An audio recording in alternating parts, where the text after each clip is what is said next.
make a move and the bunny gets it. I said, put the bunny back in the box. Why couldn't you put the bunny back in the box?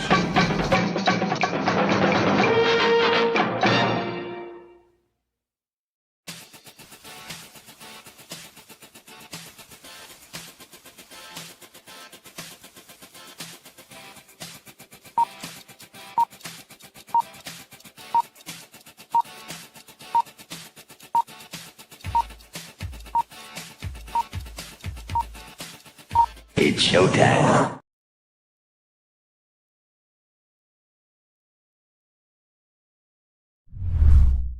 Psychically, I'm very well endowed. I wanna know what you're thinking. There are some things you can't hide. I wanna know what you're feeling. Tell me what's on your mind.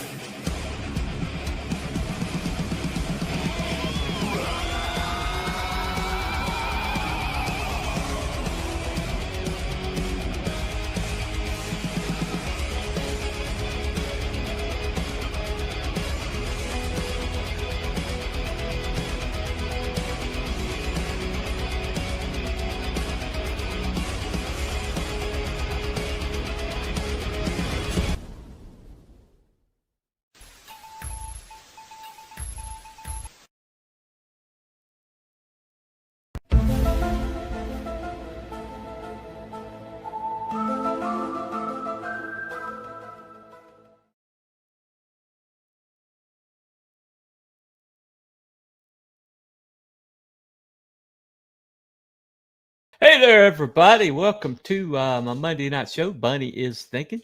Veterans Day is going to be tomorrow.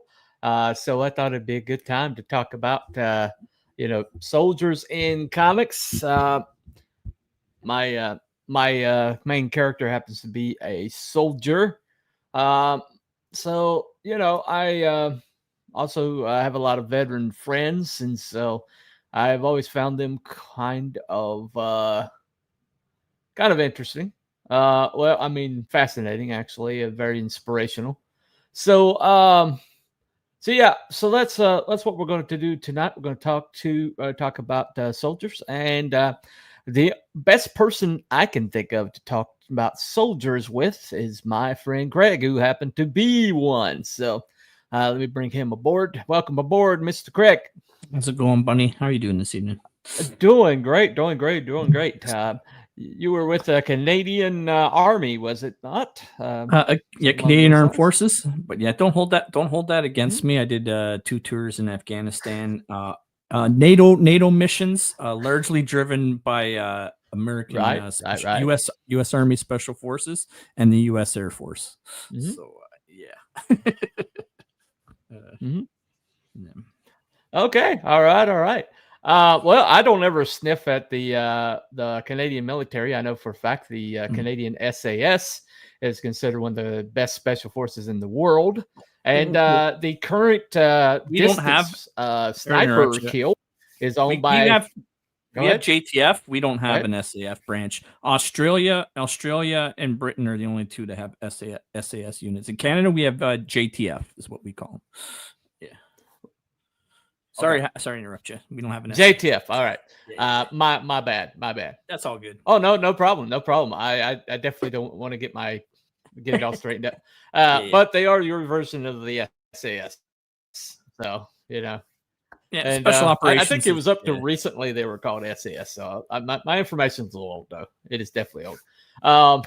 But you do own also, as of at least a year ago, you owned one of the longest sniper kill in the world was a Canadian. So, you got that going for you. I'm just saying, Canadians are nothing to sniff at. They are respected. They are respected. Plus, you had that.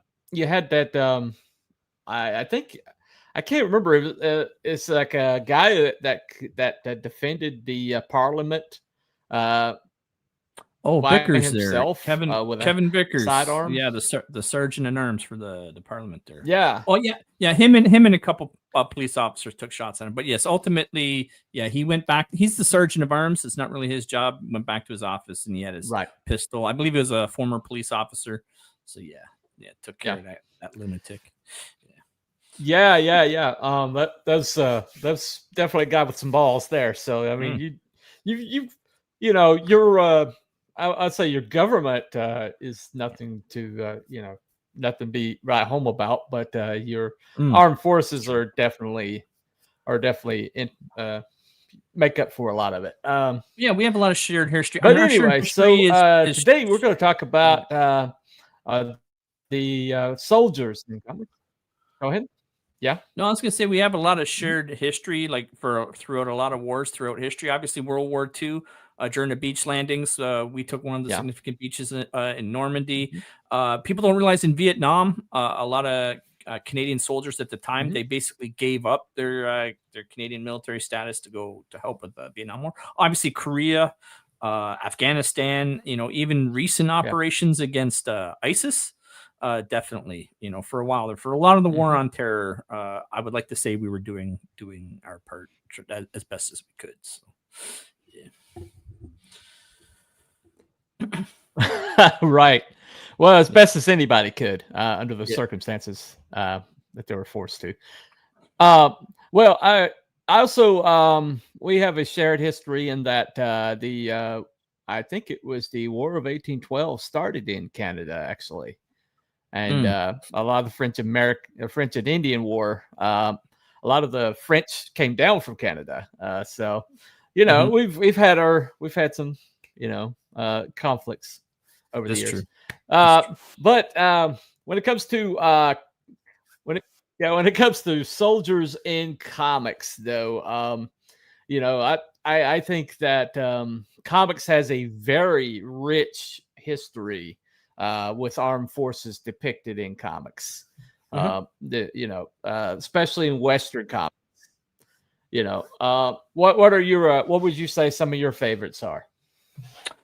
So interesting enough, I brought a couple of my comic books with me. So for starters, this one here is the very first comic I ever laid eyes on. I was watching G.I. Joe the show. I think I had maybe 3 or 4 G.I. Joes, and my dad came in my room and he threw a copy of that. And I was, what is that? You know what I mean? What is this thing, But from there on, I figured out I'd go to, and this is literally the first comic I ever had. I hope the thing don't fall apart, my hands disintegrate. But from there, I figured out my local pharmacy there. That was the place to go. And then obviously I discovered from there also too, here's like that's the intro of Special Missions. So that was like 86. And then Punisher, obviously, without a doubt. That's also, and I think that was like obviously 88 or 89. That one there, like I said, Mike Barron wrote this issue here in 89. So, oh yeah, the Mike Barron himself. That's right. So how much did that contribute? Those comics, how much did they contribute to you pursuing armed forces when you became eligible? Oh, very much so. So this was one of the stepping stones that got me interested in the military, and then obviously seeing World War II veterans, because there were still a lot of World War II veterans around back then day, and just seeing the military, at like parades and special events and stuff. Obviously, as a kid growing up, you were emulated the armed forces. You very much looked up to these people and admired them, and then you realize there are incentives to joining the armed forces, and you keep those in the back of your mind. And that if anything, it kept me from not doing criminal things, because you realize, if I get a criminal record, that's going to jeopardize my ability to enroll in the forces. So yeah, all that ties into itself. But yeah, G.I. Joe, the comics, absolutely right. And a lot of people they don't do it as much as they used to. Yeah. Yeah. So I think there's a delay. I don't know between. Well, I was just saying. Yeah, I'm sorry. I've got it cranked down as low as it'll go. I apologize. Okay. It's probably me. But Well, let me. I will say this that formerly, there used to be like uh, a switch out, like a carve out for young men who were like facing misdemeanors and things like that, that were repeat offenders. They could they could trade jail time or you know any kind of incarceration for service. And a lot of some of our greatest warriors, you know, were basically delinquents that were like, okay, well, I think you're a good kid. You just need something to focus, you know, and so that you know, the armed forces like making men out of young men who didn't have a focus. That is a definite you know, that used to be like a big part of our society. I think we need to probably bring that back anyway. Well, But I mean, comics. Also, go ahead. there are pros and cons to that system, of course. When it comes to fighting like a major conflict or something like that, and you need a quick turnover rate of new soldiers, absolutely. But in peacetime war, sorry, in a peacetime military, it's not really. I wouldn't say it's a good idea to have, you know what I mean, the type of people who are likely to do those types of activities. Yeah. You know, idle hands. You know what they say about idle hands, right? Right. So because we're more professional army nowadays, we have a lot of peacetime years. You're likely to have more problems bringing people like that into your army. You know, Right. Unsavory people have a tendency to do unsavory things. Just saying. Right. Unless you can throw them directly into the fire, That's right. It might not be a good idea to. Yeah, gotcha. Good point. Well, but I do think that soldier comics that were like soldier based or army based, or you know, that pointed in the direction of armed forces, used to be like a great tool for recruitment. You know, a great tool for pointing young men in that direction. That the same thing as war movies and war television shows. Yeah. G.I. Joe definitely was, for sure. And I mean, of course, yeah, you're right. And you had Apocalypse Now, and you had Platoon, and you had Casualties of War, and of course you had all those movies. But those more so G.I. Joe, because it was started off as a toy, right? So I mean, if I'm going back, like I'm talking maybe when I was 10 or 11 years old, I was playing with G.I. Joes. And I mean, it doesn't, so yeah, I guess, yeah, it was a really good and effective recruitment tool, I would say. Yeah.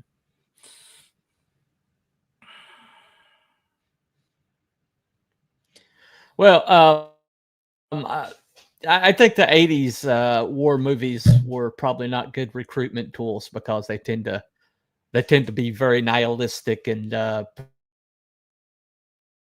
portrayed Oliver Stone, kind of version of that.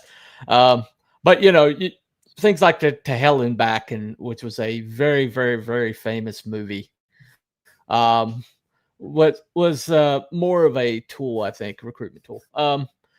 But you know, I guess we got to play this since you brought it up. Okay. Yeah, that's from the movie. Yeah. That one goes on. That one goes on for almost. It's like 7 minutes or 12 minutes or something like that one. Yeah. Yeah, I probably should just use the one from the television show, but you know, it's much shorter. I love the Cobra refrain on it. Yes, but you know, I think that pretty much was like they got combined superheroes with like army depictions, because every single one of the G.I. Joes kind of, and you know, they were more like superheroes than they were like depictions of soldiers. And you know, Cobra had definitely more supervillains. You know, well, I just found, like, I don't know if you remember nostalgically back to like 88 and 89, but everything, like, it all worked together with each other. The toys in the toy store synced up with the TV shows, and then they synced up with the movies, and then they synced up with the comics. Now, all the stories weren't necessarily like on the same timeline. Like, you could have a character killed in the comic that wasn't killed in the TV show, let's say.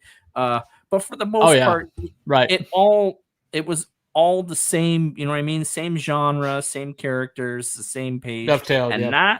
that worked out really well. And a lot of things we think about when you come back to this, when the new age of the Marvel movies came, like the new Iron Man came out, and you remember, like, you know, talking about the first Captain America movie came out. That was a missed opportunity with comics. They blew that. They did. They really did. Yeah, especially that first Captain America movie. You know, because he was like, that was Joe Johnston. He, you know, he did the biggest movie he did before that was kind of like the flying guy. What was his name? The Rocketeer. And so he definitely saw things with like that nostalgic edge, and Steve Rogers was just perfect. I mean, Steve Rogers was just perfect. Let me see. Mr. Cruel Barab, good friend of mine, didn't watch G.I. Joe. Watched Superior Action Force. Oh, Trice talking. Action Force against Cobra. The enemy fighting to save the day. Oh, okay. I think that's the British version. That was a UK version. Oh, okay. Yeah. Right. Baron Ironblood. I like that name. Oh, wow. Cool. Nice. Yeah, I've got on my shelf over there, I got a lot of Shipwreck figures. Shipwreck was kind of my dude. Not really sure why, but you know, he has a little parrot there. What was his parrot's? Yeah, I don't know if you know the parrot's name, but I can't remember the parrot's name either. I remember that may be one of the dynamics that inspired me behind my ferrets. This is, you know, Shipwreck talking to his parrot. Oh, right. Yeah. Get the key, get the key, right? Yeah. Yeah, you're. I loved your ferrets. Of course, you killed them off, but you know, kill one of them. Not well. Never say never. You know? Yeah. oh, okay. All right. Hopefully, he'll be back. But yeah. But the thing about, you know, these depictions is that there were people who a lot of these things were based on. You know, Captain America in particular was based on a gentleman by the name of Audie Murphy, who went to being recruited. He went to recruitment. He was like a 5'5", all of about 112 pounds, soaking wet or something, and so he had to get like his sister to lie for him, and to kind of like. I think he had somebody like fib that he was 120 pounds because that was cut off. And he went into the army and became the probably the most badass American soldier that's ever existed.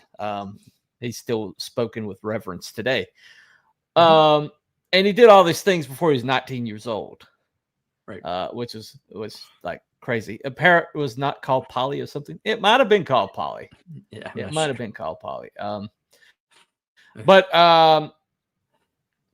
now any time I recommend a Fat Electrician as the best like channel for American history going on right now. The guy does his research. He's great orator, and he's just really enjoyable, but he does his homework. And I've seen history teachers use his videos because he's what channel is this? That well researched. It's called Fat Electrician. Oh, okay. Yeah, I'll have to look that up, I guess. Okay. Well, that's the name of the channel, Fat Electrician. Okay. Oh, absolutely. But I got a bunch of his shorts together about some soldiers that of note, and it sounds it sounds outlandish. Some of the things these guys did, and it sounds super heroic. But these guys actually existed. These things that they did are well documented. But let me start with Audie.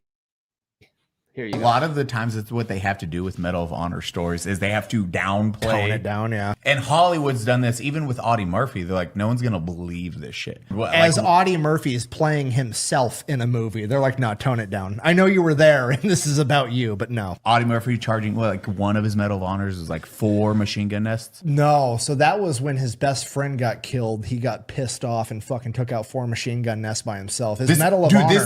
This is like assaulting machine gun nests by yourself. They faked surrendering and then shot his like best friend that he'd been through all the training and shit with and killed him, and he lost his shit and took out a lot of dudes. So the movie Fury, Brad Pitt's character is based off of Lafayette Pool, but the final battle scene is based off of Audie Murphy. Because Audie Murphy, it wasn't a Sherman tank, it was an M110 tank destroyer, but he had all of his guys go wait in the wood line while he fucking fought an entire SS battalion by himself on a flaming M110 tank destroyer, and that's when he earned the Medal of Honor.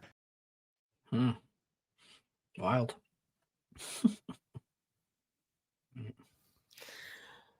Yeah. The M1 tank destroyer was flaming, was on fire. He used the 50 caliber machine gun to hold off the Germans while he was calling in strikes on the radio. And it sounds like I'm making this shit up. No. It Well, sounds people don't like I'm even making realize, this shit up. This is after he took out 4 machine gun nests. Go ahead. And then he went on to star in Hollywood movies and play himself, even like after the fact. Like, you know. But oh yeah. But this is the movie that they made based on his autobiography, and he starred in it. And they actually toned it down because they didn't think it was realistic enough that people would believe this. But this was actually the top biggest grossing movie of all time for decades, almost 50 years. But this was the scene that he won the Medal of Honor, and they toned this down. They actually toned this down. But this was him playing himself in his own autobiography. But this is a fictionalized version of his Medal of Honor moment. And bear in mind, they toned this down. So here you go. It is the rule.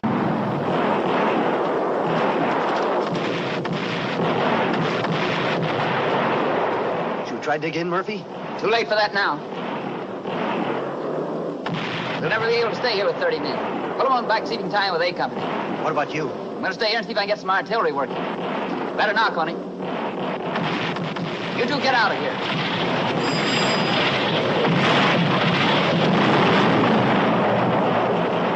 Artillery, I need a round of smoke at coordinate 305-601. What are you up against? Fire tanks that I can see and what looks like 2 reinforced rifle companies. Tell those Joes to get the lid off. 100 short, 50 right, and fire for effect. How close are they? Part of the fun, I'll let you talk to them.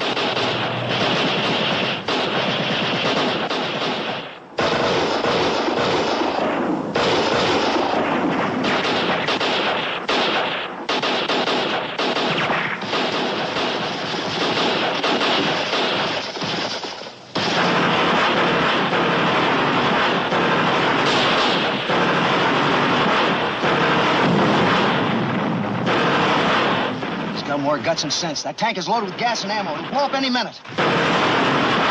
Murph, get out of there! Murph!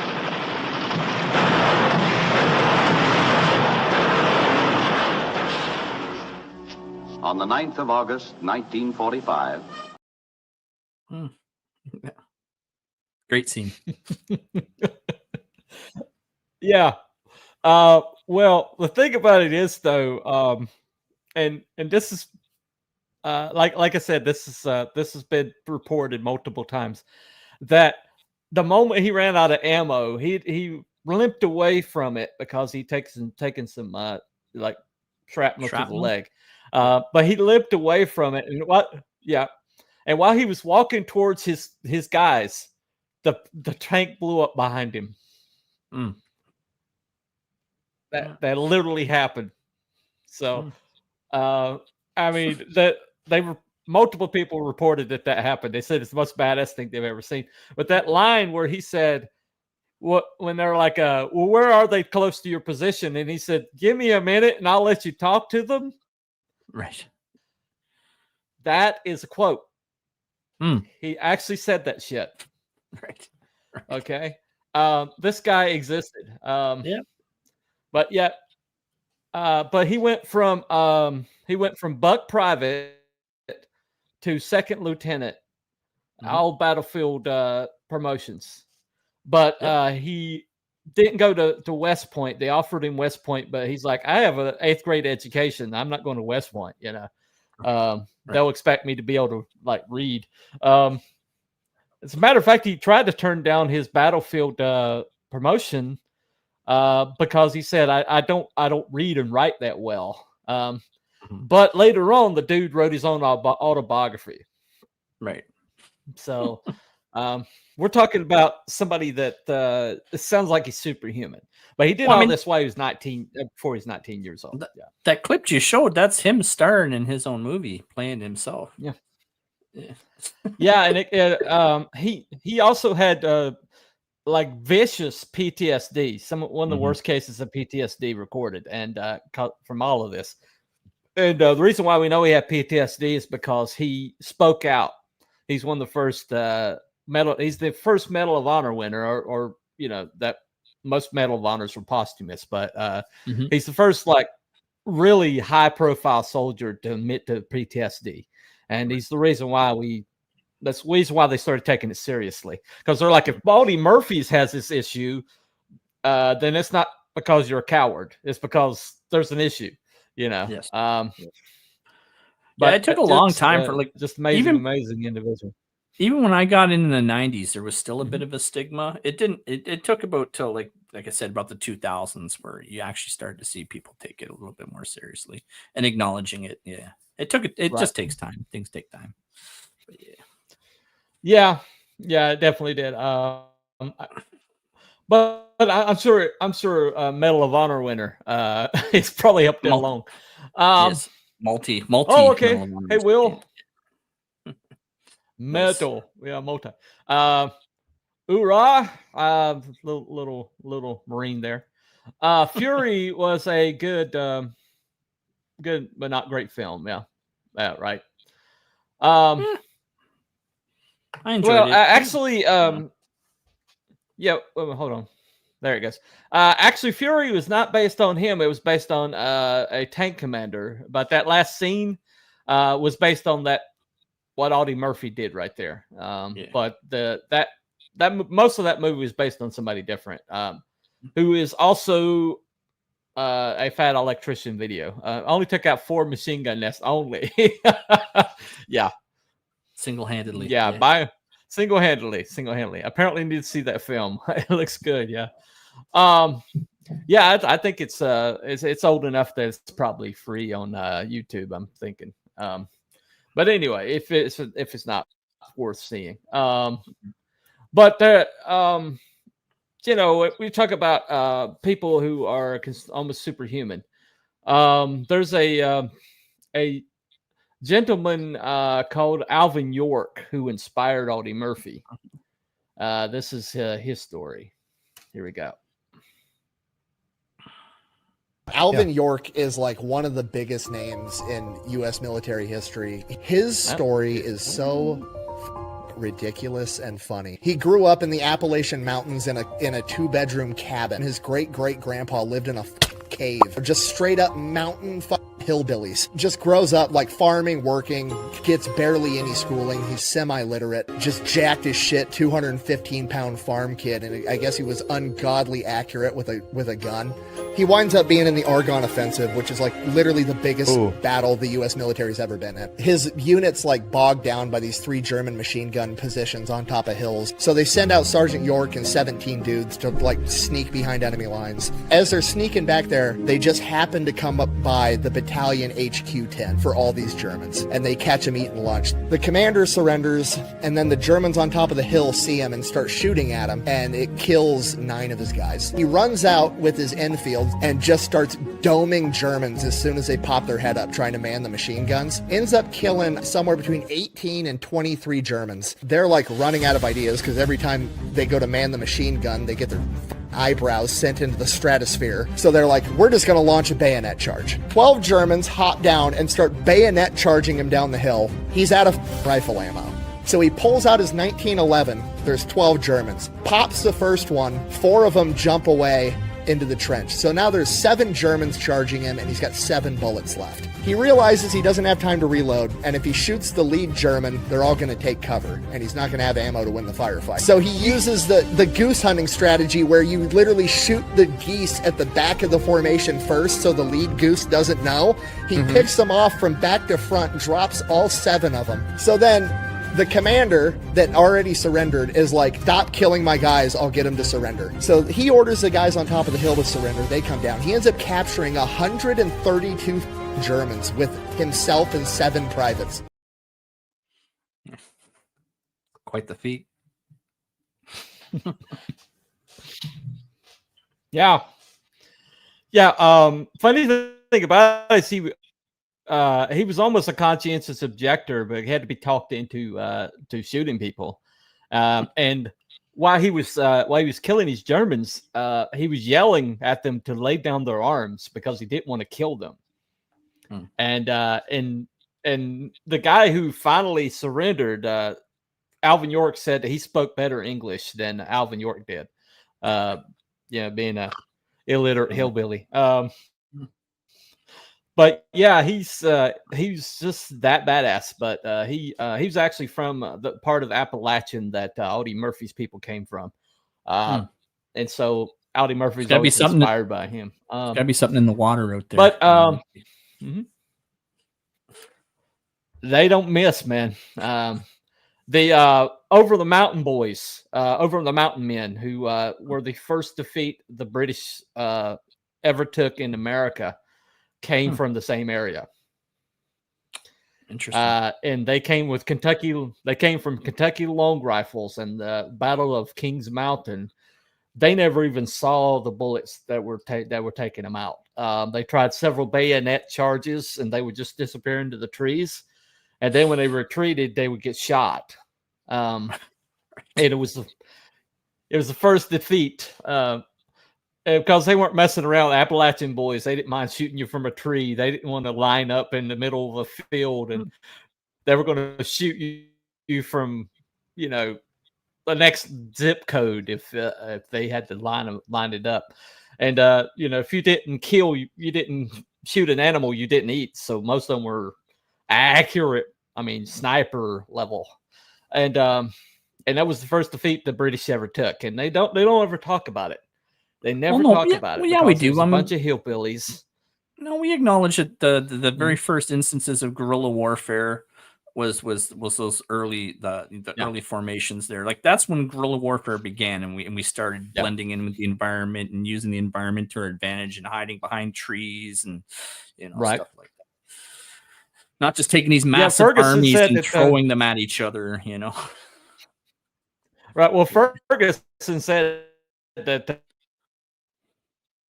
nobody was going to ever take him off that mountain. And you know where he's buried? On the mountain. I visited his grave. It's still in. Yeah, it's still on the mountain. No, nobody ever brought him down. So that was Alvin York. Here's a guy they called the Godfather of the Green Berets. Let me play his right quick.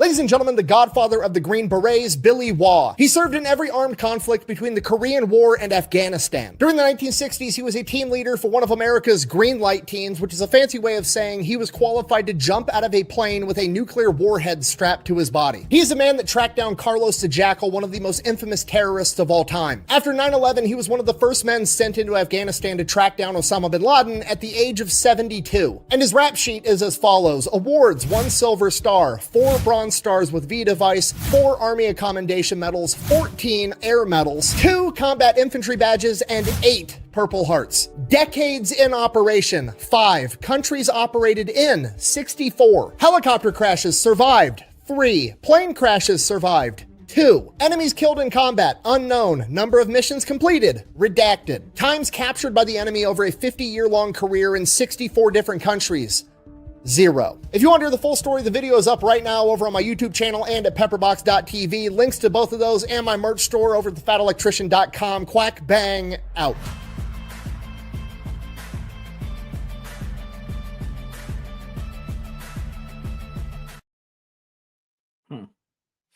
Interesting. Yeah. So that's Billy Waugh. So that we don't know how many people he killed, but we do know that in the 70s, he's still badass enough that they used him to hunt down Carlos the Jackal, the most dangerous terrorist in the world. A 70-year-old man, that badass, that he hunted him down. But so we don't know all that Billy was up to. Go ahead. He was 70 in Afghanistan. I don't think he was 70 when he was hunting down Carlos. He would have been a little bit younger. It might not have been.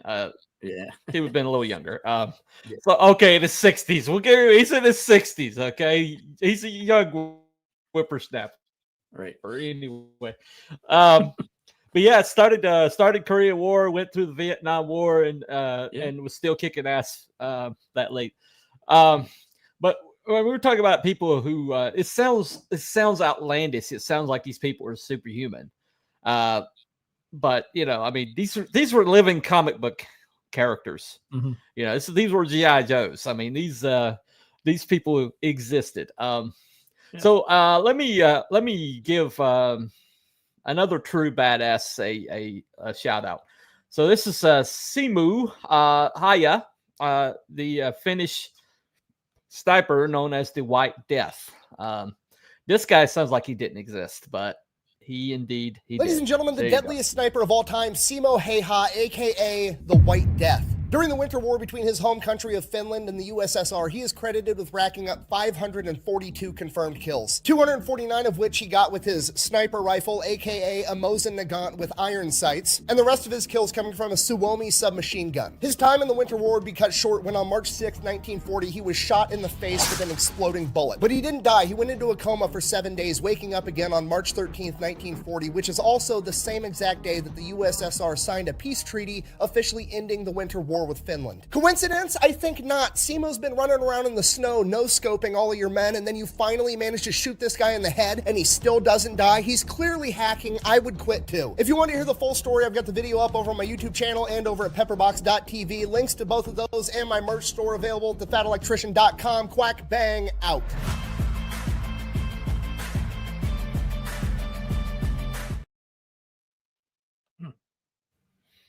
So that guy, yes, that guy existed. Over 500 confirmed kills. That's something. And there's also that's something. That's incredible. There's also a great story as the Finnish soldier that he was trying to lead his people out, and all he had was this. Germans had. The secret of the Blitzkrieg was Germans were producing meth for their troops. This high medicinal grade meth that and this Finnish soldier trying to lead his people out was running out of gas, and he was the trailblazer. And so he took when he tried to get some of this meth out, it was all like melted together. And so dude was like, okay, I got to get these people out somehow. So he ate the whole entire thing, medicinal grade meth. Okay. And for the next, I think it was close to 3 weeks, he was buzzing all over the Finnish, landscape, and they couldn't catch up with him.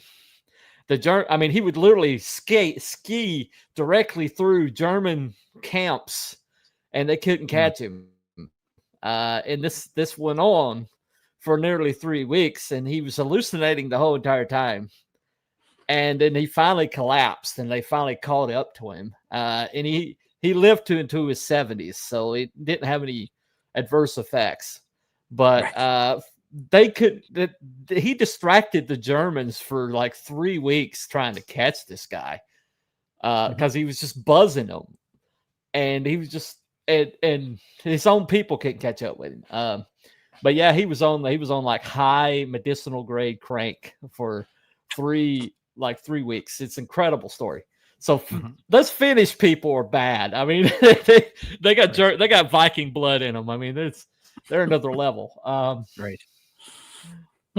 But after Audie Murphy and Alvin York, there's another name. I've never heard of this guy until I watched this video. His name was Roy Benavides. Have you heard of him? No, I don't recognize that name. No. Okay. He is like the Audie Murphy of the Vietnam War. He's considered, he's the guy that Rambo was based off of. Interesting. And so you'll hear why. Here you go. Ladies and gentlemen, one of the toughest men to ever walk the face of the planet, Master Sergeant Medal of Honor recipient Roy Benavides. On May 5th, 1968, his wife would receive a Western Union telegram informing her that her husband, Roy Benavides, had been, and I quote, slightly wounded in the line of duty. Roy was inserted by helicopter behind enemy lines with nothing more than an 8-inch recon knife in his aid bag to single-handedly help save a MAC-VSOG recon team that had been overrun. During the preceding 6-hour firefight, Roy was shot 7 times. He had over 20 shrapnel wounds. He was clubbed to the point that his jaw was dislocated, and he was bayoneted several times, resulting in him having to hold his intestines in his own stomach with his hand. Oh, and by the way, this all happened after he had already broken his back by stepping on a landmine and was told he would never walk again 2 years prior. But if you wanted to see the full story, I have a video over on my YouTube channel. Go check out some merch over at thefatelectrician.com. Quack, bang, out.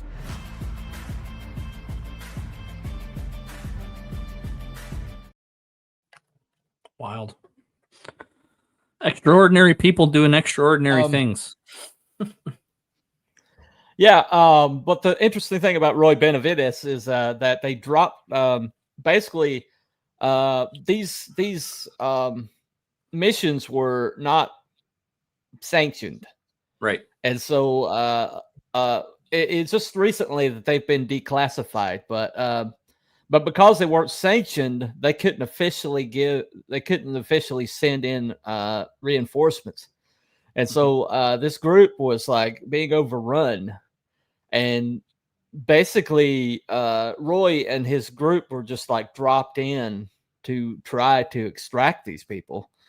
And they were like in the middle of they were behind enemy lines. They were close to a major Viet Cong base, and so he got basically dropped into Little Bighorn, right? And he got all those injuries trying it, like covering the escape, and they all got like helicoptered out, but they thought he was dead, and so they left. And then he had some people who were just like, we can't leave Roy's body behind. They respected him so much, so they risked their lives going back in there to get him, and he was still alive and still fighting. And so, yeah, Roy Benavides, it's just, yeah, he was that guy. Wow. But it's like the Vietnam version of Audie Murphy. Right. How long did he live? Check out his story. Do you know how long he went on to? He lived into. I saw like some like talks that he was giving in his 60s. Oh, so I don't know how much longer he lived past that, but yeah, he lived a long life after that. So yeah, so, I mean, yeah, you know, you start getting like in the double digits of Purple Hearts. That's you know, gets a little ridiculous at that point. Anyway, one more to play. This is Carlos Hathcock, also known as White Feather. He is legendary in the Marine sniper ranks. Have you heard of Carlos Hathcock? Yes, I've heard the name. Yeah, he's definitely somebody whose name has gotten around. Anyway, well, let me play this real quick. Carlos Hathcock has 93 confirmed kills, like 400 probables, but he had this ridiculous standard because this was like the first scout sniper platoon in combat. So it had to be witnessed by his commanding officer for it to count as a confirmed kill. So that's why he has as many as he does. All of his because like one kills, of his homies was his commanding officer. so like he was best friends with Jim Land, the guy that was the first scout sniper instructor in 1960 or 1961, and he would go out on missions with him. So his only confirmed kills are from when he was on missions with Jim Land or when he was on Overwatch duty on Hill 55, which he did a lot of. And the Viet Cong would always just operate at night, and the Marines could go out and they could take anywhere in Vietnam. They could take it over. The problem was the Viet Cong just didn't give a shit about high ground. They were just trying to move logistically. So they would just like, cool, you guys take the hill. We're going to go through this low part at night and whatever. And over time, Hill 55 was a lot deadlier to people passing by because they had snipers. Mm-hmm. Wild. Yeah. But Carlos, he's known for one of the greatest sniper duels in like lore, basically. There was this Viet Cong sniper who was doming people. Like I think the nickname was like the Cobra or something like that. Mm-hmm. But they had been very effective, and Carlos basically said, I'm going to get him. You know, I'm going to get him. I can't remember. There's something real personal there. I think it might have killed somebody that he was friends with or something. But he went out into the wilderness to hunt this sniper, and basically. The story goes, and this is confirmed. They've confirmed that this happened. But he caught a glimmer out of the corner of his eye, and he turned and fired. And when he went to see if he got the Cobra, he found the Cobra dead with a bullet through her eye. It was a woman. But he found a bullet through her eye because the bullet had passed through the scope of her rifle because she was looking at him. She had him dead to rights, and he had turned and fired through the sniper rifle, the sniper scope, and killed her. But she had him. But because the split second he was that accurate, he turned. And they've proven, it sounds like lore, but they've proven that you can fire a bullet through a sniper scope like that. So it sounds far-fetched, but it actually happened. But he also did a lot of missions that were, shall we say, unsanctioned. And so we don't know how many kills he actually had, but we just know that some very... that he disappeared several times during his career, especially towards the end of his career. That he just disappeared for weeks, and when his commanding officers were basically told, "Mind your own business," and then somebody high up in the Viet Cong would catch a bullet, and then he would show back up. And it's like several weeks or something like that. But Carlos Hathcock was known to to have a target, and he would crawl like inches across open terrain to get that one shot. And he was like really, really like focused that way, but almost terrifyingly focused. But yeah, but all these guys that I'm talking about today, these guys actually existed. You can find their stories. They don't get told as much as they used to school children. Right. But Fat Electrician's a good guy to look up to tell these stories. But all these people existed. I mean, there's a guy who I can't remember his name, but there's a story the Fat Electrician tells about a guy who basically he parachuted in at the beginning of beginning of D-Day, and then he like after a bunch of partying and after they like basically liberated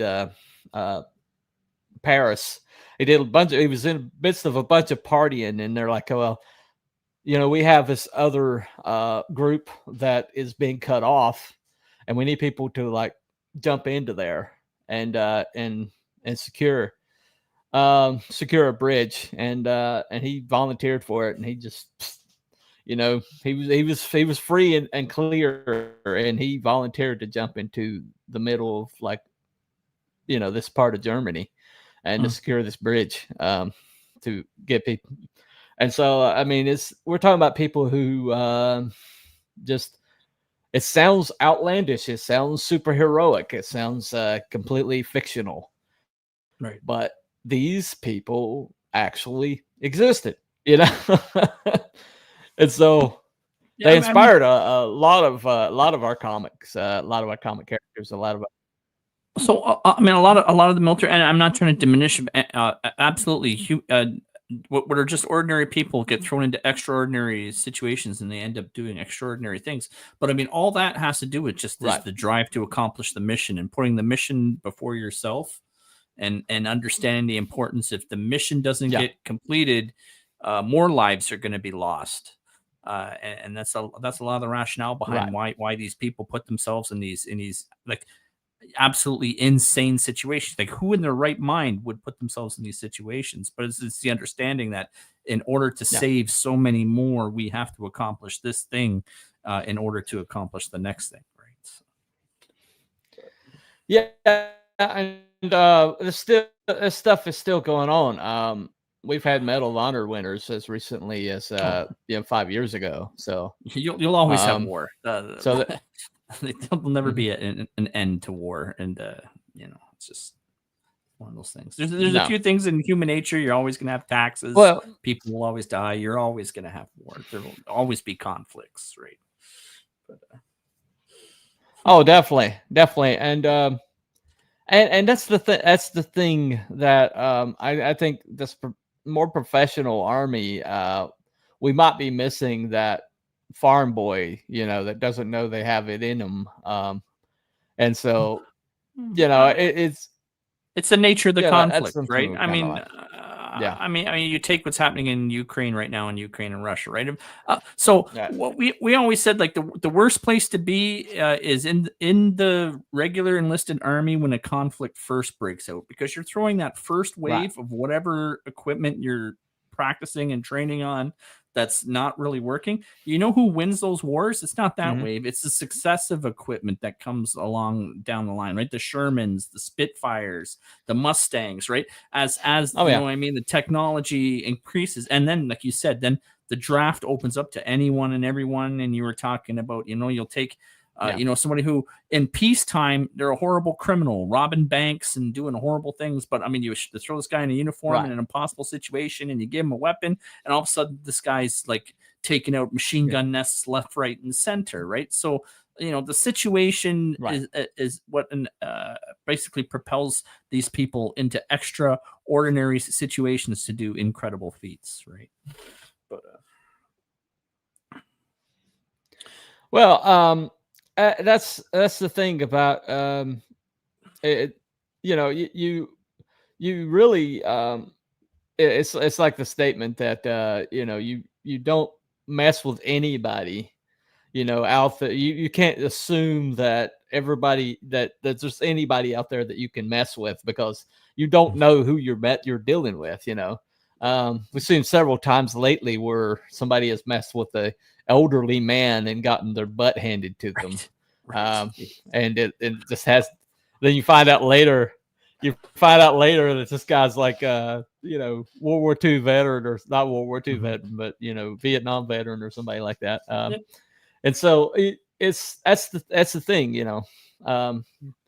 But I think that's the romantic part of soldiers, that like inflate, like inspire people, inspire imaginations. It's why so many of our characters, famous fictitious characters that book after book, like Jack Reacher or somebody like that. They're always military. They're always ex-military. They've always, they've had highly trained special training. Forces elite. Yes, and yes, and it's just, yeah. Right. I actually have a friend of mine who was a Green Beret, and he had this situation happen to him. This crazy situation. He basically dated the wrong lady, and she was connected to a clan in the mountains, and she basically got mad at him, and she went back to her people and basically a bunch of tales about how he he took advantage of her and blah blah blah. And so they decided that they were going to take care of business, and he had several of them come down and come after him, and every time it happened, there was a dead body on the ground, and they would take the weapon that he used for evidence. And so that it was like wave after wave this happened to him, and he got down to a samurai sword. And so it's crazy as it sounds, he got down to a samurai sword, and so the officer came and they'd been out to his trailer several times, and they kind of knew, they're like, okay, where's the body, and he says, well, it's there and it's there. And so once they had to pick up a decapitated body, they're like, okay, well, here's a gun back, here's a gun back. But eventually, the whole, he found out, he got tipped off that the whole clan was coming down, and so the cops lay in wait for him, and they found like a couple truckloads of guys, and but it's funny because he found out later that the crime in that county that they came from actually went down after all this. So evidently, right. But he called me several times, and he's like, I don't want to kill anybody, but I got to defend myself, Mm-hmm. And he was just, it was triggering his PTSD, and he just wanted, but soldiers are a different animal from ordinary people walking around. They just are. And they have another gear. They've tasted violence. They've they built into themselves reflexes and pathways, neural pathways, for when the shit hits the fan. And so that's why there's so many of them show up in armed forces. They show up in like as cops. They show up, and other like things that will like firefighting or things like that. Things that where there's you have to be able to function when bad things are all around you, And well, I mean, so what you're saying? Okay, so human beings are human beings. We're all human beings, right? But I mean, we can all through repetitive training. You can become a better pianist the more you practice piano, right? You can't just sit behind a piano and all of a sudden you're playing what you call it, Bach or Beethoven. Right. It takes practice to get there, right? Well, it's no different with enrolling in the military, right? Ordinary people in the military. But that's where you learn the discipline to look after others instead of just yourself. Attention to detail. That's why you have your room and your barracks inspections and everything's perfect and it has to be in the same place. They play these silly little games where one guy's toothbrush is facing the wrong direction from everyone else, and that's it. They would tear the whole floor apart, right? Because if you guys can't figure out how to work as a cohesive team, then what good are you, right? So, I mean, these are extreme examples, but what I'm trying to get at is eventually you train basically a repetitive understanding of you got to be meticulous with your equipment, meticulous with your quit. You all have to work with a cohesive unit. You all have to understand the mission. It's something called mission command. So everyone on the team knows the mission. You're not just relying on one person to do it.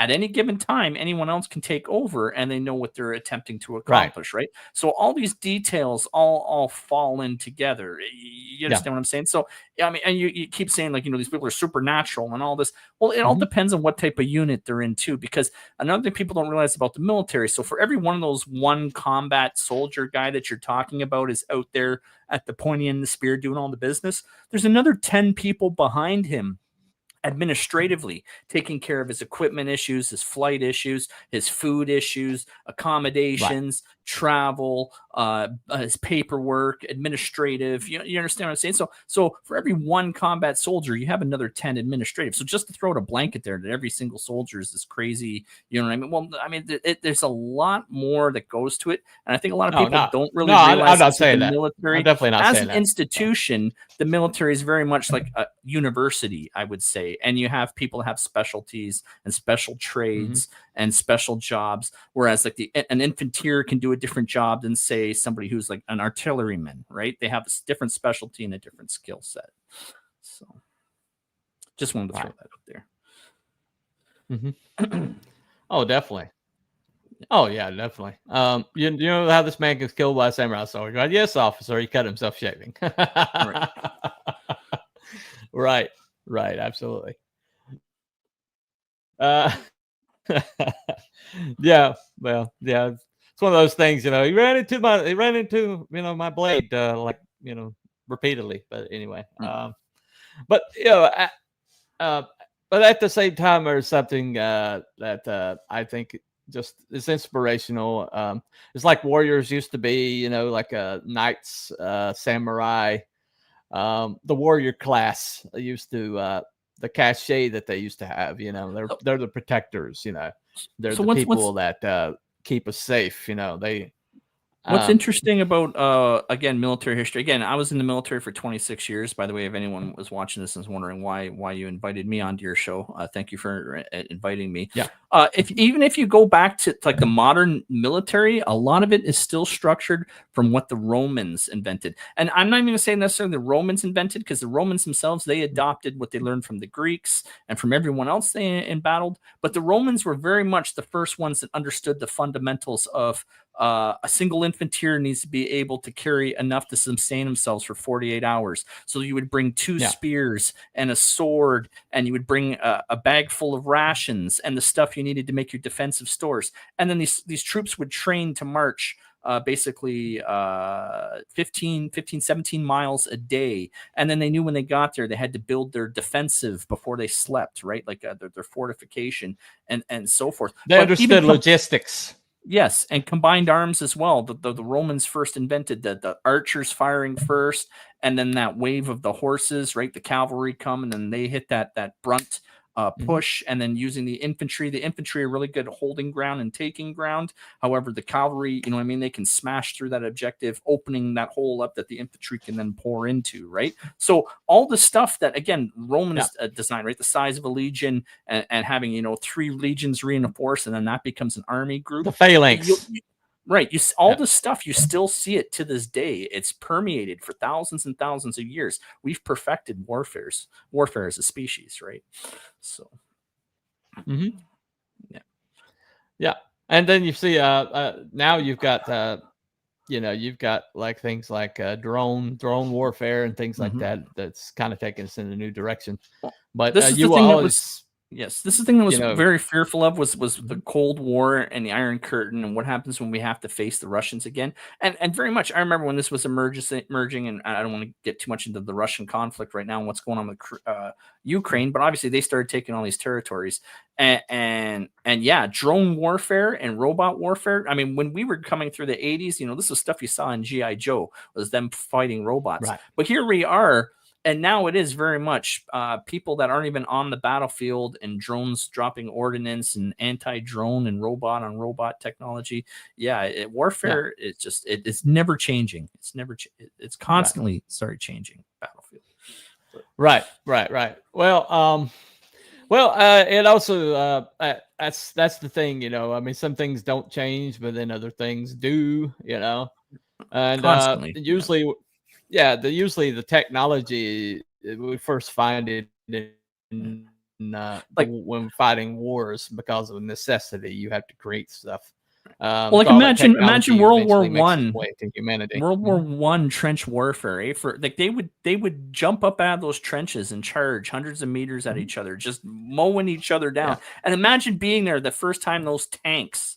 Right, the first time these steel beasts come rolling over these trenches, like what the hell is this thing? Oh yeah, right, yeah. Oh yeah, our planes started dropping things, on their heads and things like that. Yeah. Well, they could fly over. Yeah, it's like they could see the battle space. And then they could radio back, and then guns could then hit what the planes are seeing. So now you've got a much more effective artillery because you've got an eye in the sky. Just even that with an airplane, how much of an advantage that gave one side over the other.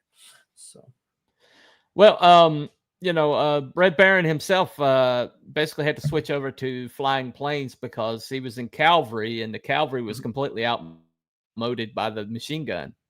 Right. You just couldn't use cavalry if you had a machine gun sitting there. And so he switched over to flying planes. But that's the thing you were talking about, that the first wave of technology is always the worst, because it's like when America was drug into World War II against the Japanese. The Japanese had state of the art. And they kicked our butts. But Yamamoto said it's going to take America about 6 months. And then after that, I can promise no more. Right. And in 6 months, it took America to kind of like figure out, get his feet under them.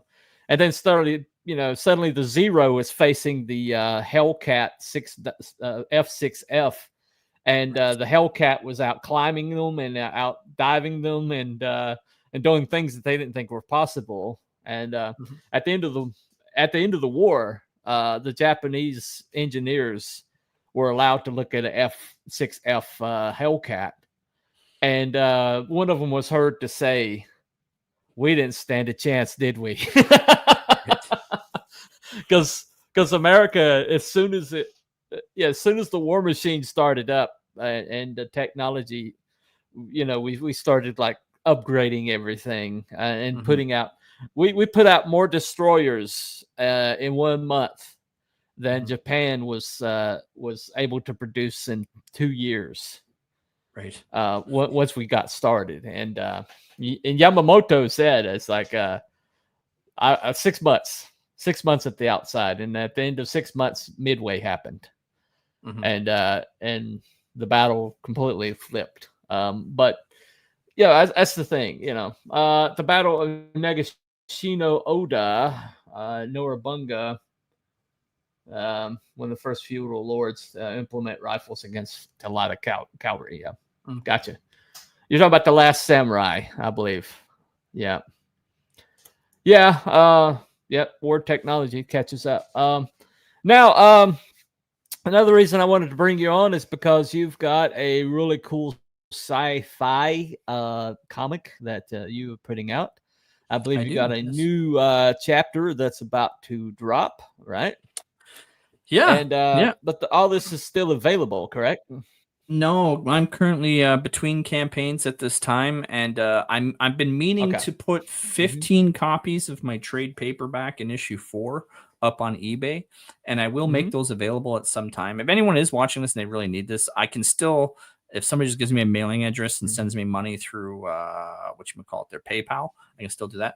But my intent for my next campaign is this is the new books that I'm redoing, which you see here. So I know you. I believe you. Did you have the trade and the single issues, Bunny? Yeah, I do. Okay. So as you know, as a creator, you're always striving for to do things better with a better level of perfection, right? So this I've completely redone all the trade dress. I've put an entirely new cover 1 on there. Arrow Comics very much wanted to standardize basically the cover layout. So this is more and more Arrow Comics coming together. And then as you can tell, I increased my title graphics. So what you're seeing there is basically what I've been sort of working on in secret for the past year and a half. I'm trying to get to basically Soul Tack's supposed to be 9 issues in total. So right now I'm working on the 5th. I'm basically at the halfway mark finally after 6 years of working on Soul Tack. My next campaign will be for that issue 5 that you see in the middle. So again, a new cover for issue 1, new trade dress for all the issues. I'm increasing the page count to 32 pages, but that's not. Don't hold me to 32 pages of story. I'm not adding story. There might be advertisements and character sketches, line art, stuff like that, just to beef up the overall size of the page. Not necessarily adding to the story. However, issue 4 was 32 pages of story. From here on out, issue 5 will be a 32-page story. And then the other thing, you see how there's issue 6 that's sort of sitting there? Yeah. That's a stretch goal. So as creators, we're always trying to hit that 10K mark. You remember how it was always a goal to cross it? I wasn't able to achieve it last time around. I think I raised 9,200 after. Yeah, pretty close. Yeah, I was close. So that issue 6 is going to be my 10K stretch goal for my next campaign next year. And that's if I hit 10K, every backer gets a free copy of issue 6. There you go. There you go. So that's my attempt at it. In 2026. In 2026, I'll launch the campaign. So good deal. Well, thank you for your service. Thank you to Canada.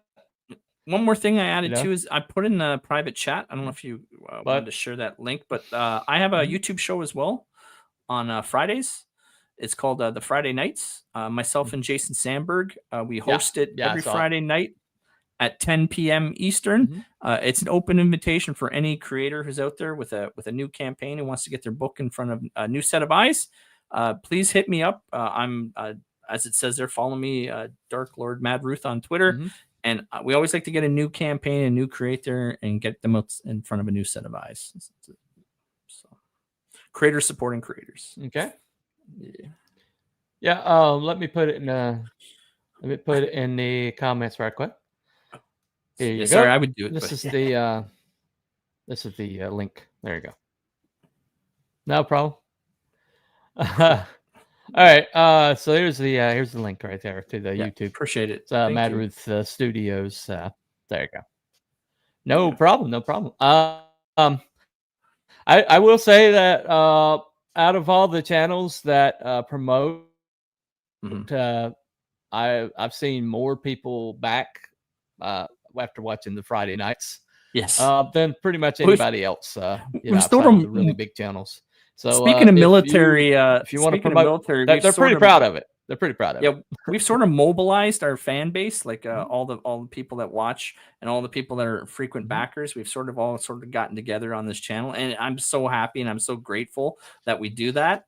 Because it's all about putting your money where it is and hitting where it can. So yeah, the word gets around to other creators that they come on, they're going to get 3 or 4.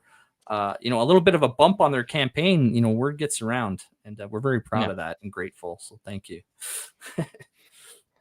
Just check that out. Jason Sandberg and Mad Ruth. And who's your third wheel these days? We still haven't narrowed down a third official knight ever since Chris Faction left. There's that opening, and I mean, so one of those things. So that's the only reason the show keeps going is because I got Jason. I told him, I said, if the day ever shows up where you're not on the show and you leave me holding the bag. So, ever since then, Chris Faction left after episode 54. We're now on episode 120. So we're now on our third year of the show. So, wow. Yeah. Yeah. I thought Hojo was going to replace him at one point, but I guess they backed out of that. But Hojo's Hojo. Hojo does Hojo things. We've had a couple people try. It's it's not easy to commit to something the same time every single Friday. It is a lot to ask of anybody. So yeah.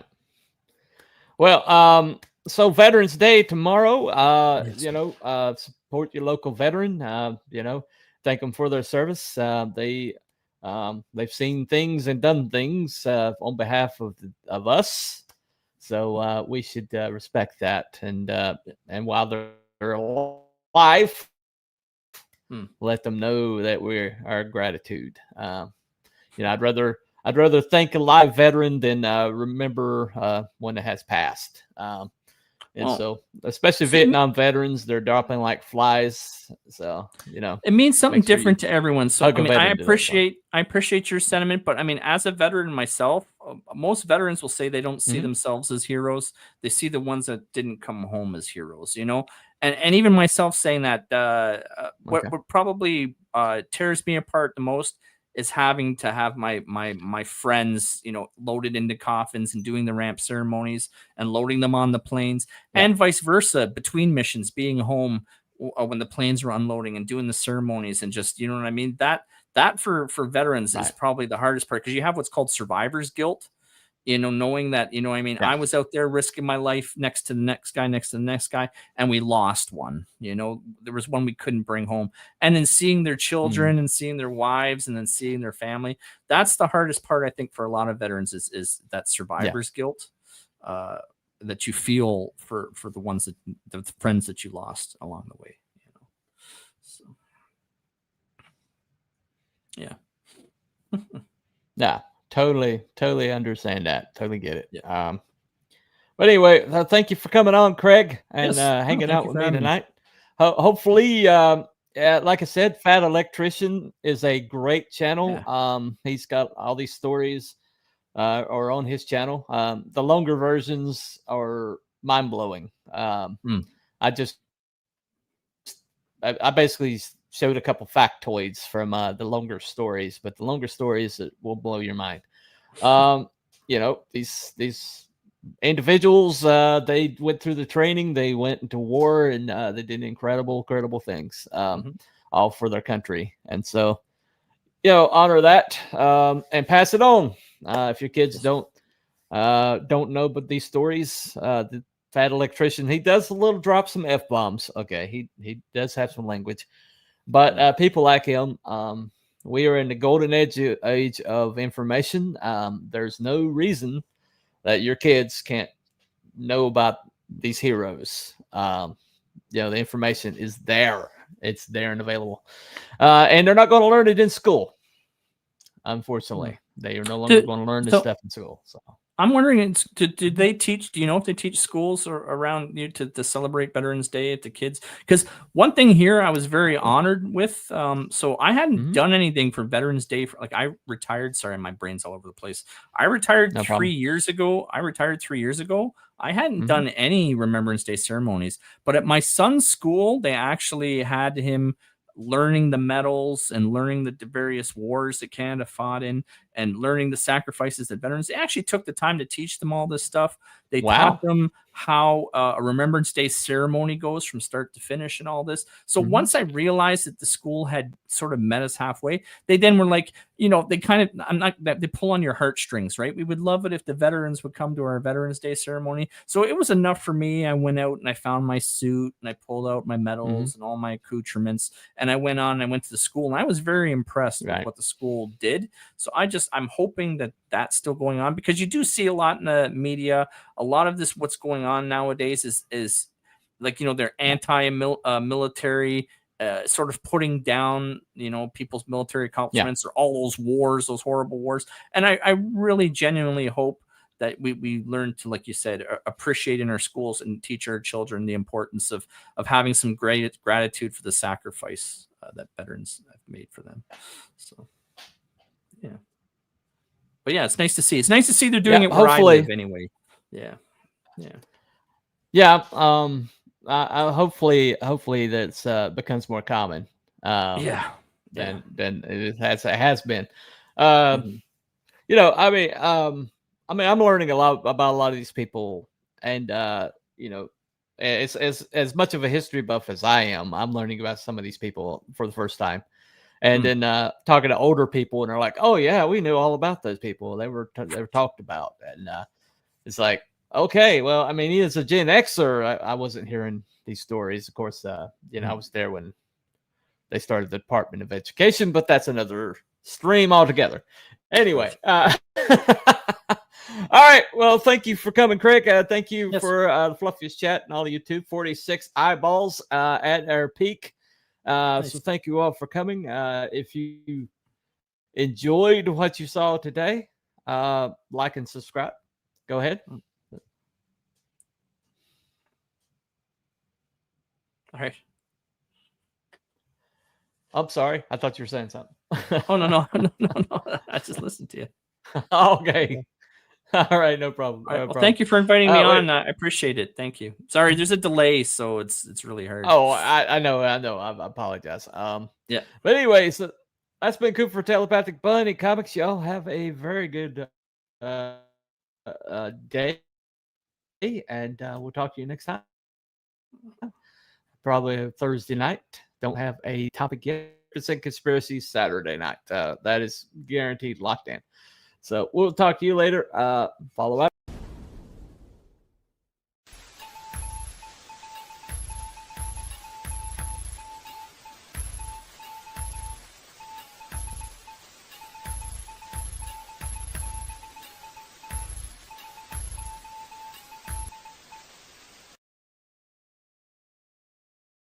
Thank you.